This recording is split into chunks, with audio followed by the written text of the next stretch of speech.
生命畏惧时间，而时间畏惧野生狗奶。大约1古戈尔年后，连宇宙中的最后一批超大质量黑洞都走向消亡，而野生狗奶才刚刚睁开它的双眼。这不禁让我们思考，宇宙的尽头到底是什么？但在讨论宇宙的结局之前，我想先感谢大家一直以来对我的支持和陪伴。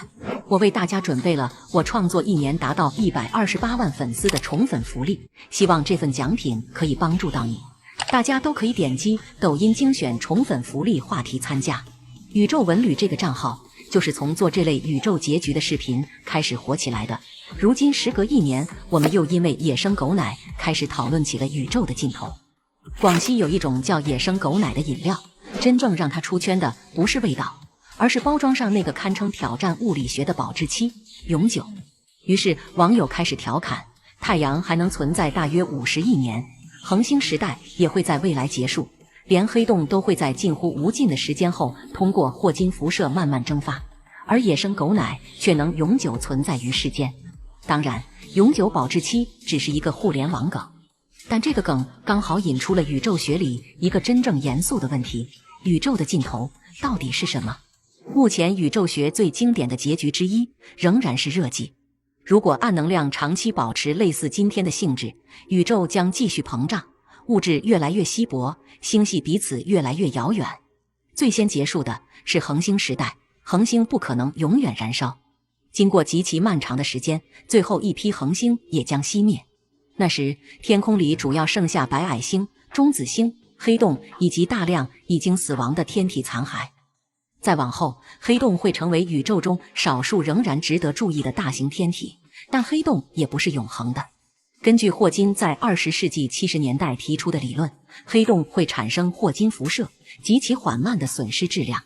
恒星级质量黑洞的寿命已经长得不可思议，而星系级的超大质量黑洞，其蒸发时间可以接近10的100次方年，也就是1古戈尔年。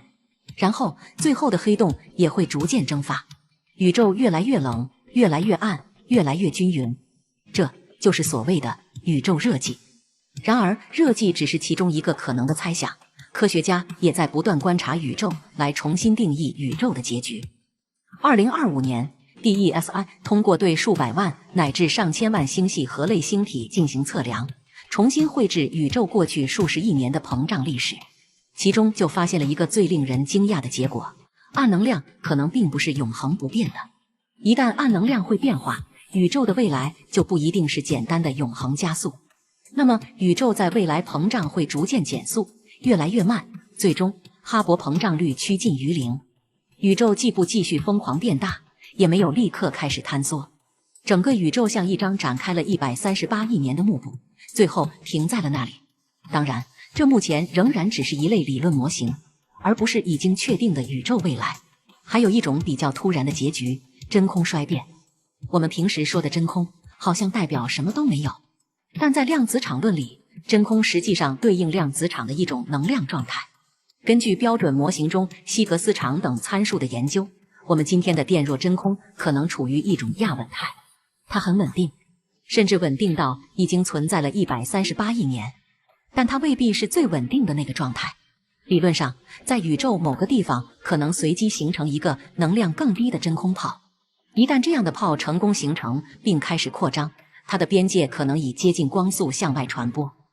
而泡里面的真空状态已经不同，量子场的性质改变，粒子的质量、相互作用方式乃至我们熟悉的物质结构都可能不再成立。更加恐怖的是，你几乎不可能提前看到它。当然，目前没有任何证据显示这种事情即将发生。那么，宇宙的尽头究竟是什么？答案依然是不知道。恒星会全部熄灭，黑洞会逐渐蒸发，没有太阳，没有地球，没有银河，没有任何生命知道这片黑暗里曾经出现过一个文明。他们曾经站在一颗普通行星上，望着星空，认真讨论宇宙最终会走向哪里。但他们关于宇宙结局的思考会穿过最后的光，穿过最后的黑暗，直到宇宙尽头。在那里，我们发现一个经历了无数亿年岁月的东西仍然静静飘在那里，它的瓶身上写着保质期永久。